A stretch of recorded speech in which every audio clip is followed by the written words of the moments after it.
I am David Waters with Gators Breakdown, bringing you another preview of Gators Breakdown Plus member exclusive episode. What can you find on this episode?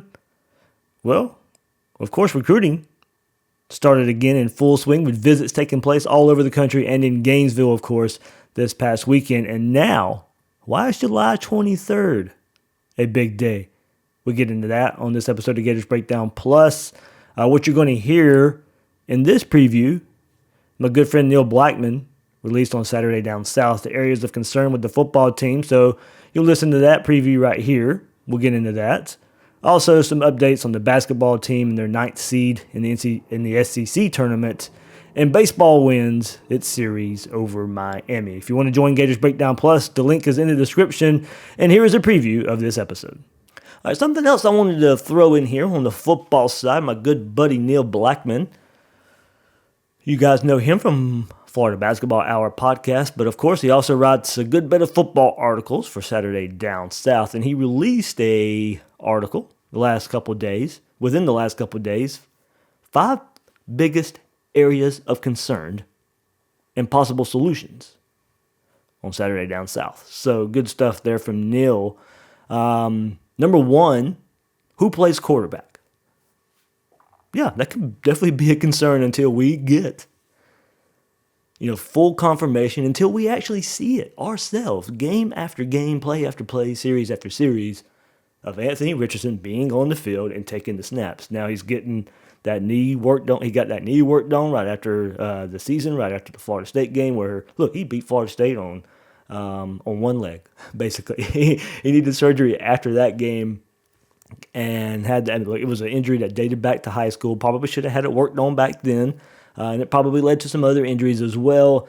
He got the surgery. Will probably be limited this spring. I think he'll go, from everything I've heard and from everything, and Neil and I talked about this in one of his latest updates. He was going back to an On3 report saying that he may possibly miss spring. We have talked about this. I'm hearing that Richardson will be limited in spring, but he will be going through most of everything. I wouldn't expect in spring. You're not getting your quarterback hit a whole lot anyway. And then maybe, of course, we're starting spring practice mid-March. Hopefully by mid-April and the spring game, those 4 or 5 weeks there that practice is taking place, hopefully he also continues to recover, continues to get better, and can get more and more involved as the spring goes on. But of course, that is still a concern. And that is the number one concern, because if you have a healthy Anthony Richardson out there, we know that is Florida's best path, or most of us think that. Now, I'm not saying everybody does. Most of us think that is Florida's best path to an explosive offense, an explosive quarterback, and then in Billy Napier's first season, easier transition. I think if you have a quarterback that has the capability of playing like Anthony Richardson. And I'm going to go through one quote here from Neil. He says, Richardson's talent is astronomical. One NFL executive that spoke to Saturday Down South throughout the fall about Richardson, and again this winter, said that he's, quote, ahead of where Cam Newton was at that age with the same game-changing skill set. So yeah, that's what most of us are thinking that you can get with Anthony Richardson. If Florida's going to win maybe more games than people are thinking outside of Gator Nation, maybe even inside of Gator Nation as well, Anthony Richardson's going to need to be the quarterback for the Gators. So yeah, that is as far as you want to start taking how this offense will look, maybe how they even translate to win-loss record. The number one area of concern for Neil and myself, I will say, still, who plays quarterback. You got Emory Jones. You got Jack Miller, Del Rio, you got Kitna. We'll see how it all shakes out. And that's a lot of arms for spring practice. You're going to be splitting a lot of reps there. And while those guys, maybe Richardson or Emory can bounce back. Maybe Billy Napier can unlock something there. Maybe Jack Miller comes in. Look, I'm sure, transferring because he thinks he has a chance of going and getting the job. I hope he thinks that. And with Anthony Richardson's injury history, no matter if Anthony Richardson comes out of spring, comes out of fall as the starter, we don't know. if Anthony Richardson can stay healthy. So Jack Miller still may have a large role in the season. What about Del Rio? What about Kitna? What happens this spring with those guys? And probably maybe some transfer candidates right there if things don't go their way this spring. So I'll agree with the number one, who plays quarterback. Other areas concerned, 2 and 3, and he breaks this up. Playmakers in the run game, number 2. And I'm not sure if this is ranked for Neil, but these are 5 that he's listed here. Number 2, playmakers in the run game. Number 3, playmakers in the pass game. Agree with that, of that being an area of concern. Nothing much proven there. And then Jacob Copeland transfers out. Justin Shorter does return. Their stats were very similar last year, but not really a game-changing playmaker.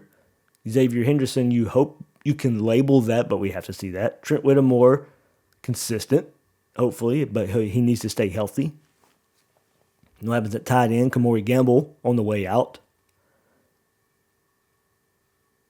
If you look at running back, we know what's going on there. You bring in Johnson to transfer from Louisiana, but you got Bowman and Lingard, the 5-star running backs. Can they live up to their potential? So I think there are definitely options. We have to see it. Can Marcus Burt, on the very little sample size that we have, can he be that downfield playmaker for the receivers? Who can be the guy who can take a screen past 60 yards? I think we can say, okay, maybe Xavier Henderson can do that. Can his speed that we thought we were getting him as a recruit, can that be unleashed? Frazier's, Whittemore, can get anything out of Jamarcus Weston, who Dan Mullen last year said was one of the fastest players on the team. I think we're probably looking more for those explosive playmakers coming from the running back position, not necessarily the wide receiver position. So I do have some questions there at wide receiver as far as explosive playmakers go. I think there's some good players there, but can any of them be explosive on a consistent basis? Number 4 for Neil. Will Florida finally have an SEC caliber offensive line again? He starts that with, in fairness, Florida's pass blocking over the past 2 seasons has been quite good. Gators have finished in the top 20 in both of those seasons. Fewest sacks allowed, and the top 10 in both seasons in limiting quarterback pressures. 2020, a little bit different. You had Kyle Trask back there, knowing when to get rid of the ball, knowing the offense at the back of his hand, and being able to get it to some playmakers out there.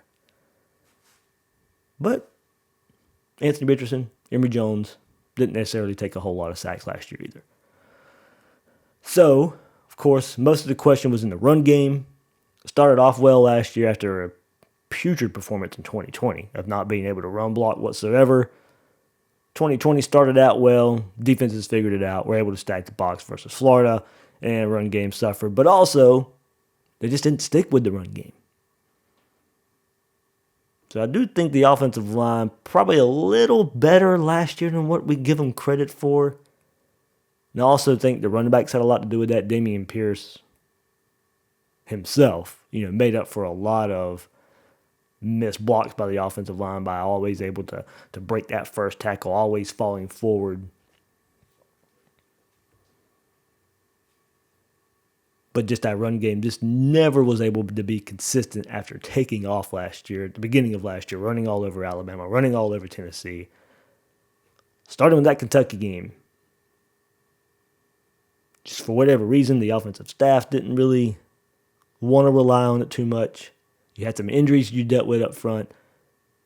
But you hope that now, bringing in Osiris Torrance, who, as I've said many times, could have went to the NFL, could have went to some other big programs, came to Florida. You add him to the mix. And then Florida's got some pretty, experienced players now. I'm hearing they're really high on Richard Garage. They're at offensive tackle. Now you add Osiris Torrance to the mix at probably right guard. But Josh Braun, you hope that he lives up to the recruiting potential there and he slides in to maybe right tackle. You got Ethan White there at left guard, a lot of experience. Hopefully he can stay healthy. Kingsley Eaglecon did some nice things at center last year, so you have some experience. And you maybe even have a little bit of depth now with Michael Tarquin. William Arad, Richard Leonard. We can see what we can get out of young guys. Austin Barber, Cameron Waits to transfer from Louisiana, Yusuf McGarble, a recruit from last year. So Florida has some options. Florida has some bodies, of course. Felt the need to bring in some transfers, which was absolutely needed. And now you have 2 offensive line coaches. And Billy Napier himself, with the reputation coming from Louisiana, being able to develop offensive linemen. And develop offensive linemen not only to dominate the Sun Belt, but to go on to the NFL. Like that a lot. Now, I'm kind of giving you guys a preview of our of our spring offensive preview here. But the last one right here for Neil of areas of concern. Are the safeties finally better? That is absolutely a concern there. Rashad Torrance, of course, Trey Dean, all those guys come back. Trey Dean, you hope, coming back for one more year, hopefully just with this staff here, can unlock some of the potential that we would hope we would see after him bouncing around in so many positions earlier in his career. Hopefully with this new staff, a new set of eyes, Patrick Toney being back there, coaching those guys at safety really helps somebody like Trey Dean as he decides to come back. Trevez Johnson, Mordecai McDaniel. I mean, there's some guys who have played a lot of football. Can they improve back there? So are the safeties finally better? That is definitely an area of concern. But if we're going to go defense, and I would put this even higher on my list. And as I said, I'm not sure Neil even ranked this, but even more so than safety, and as bad as it's been there, I got to go up front. I have to go defensive tackle as probably my number 2 behind quarterback area of concern. I think Florida will figure out playmakers at wide receiver and running back for the most part. I like Patrick Toney back there on defense and figuring out that talent at safety, which I think they have. I think there's talent at safety, unlocking the potential there. Offensive line, bringing in those transfers. You have some really good coaches there. I think Florida's got some really good coaches coaching the defensive line too, but my area of concern at defensive tackle is there's nothing proven besides Gervin Dexter in the middle of that defense. He is the only proven player right there at defensive tackle. And while you can point out there's some guys there, and then you go to Neil's list, and you can point out playmakers at wide receiver, you can point out playmakers at running back to maybe fill that question because of potential of recruiting rankings and some production. It's not necessarily there with defensive tackle. You have converted Griffin McDowell there. Also Jalen Humphreys, Jalen Lee. Humphreys and Lee came in with Gervin Dexter.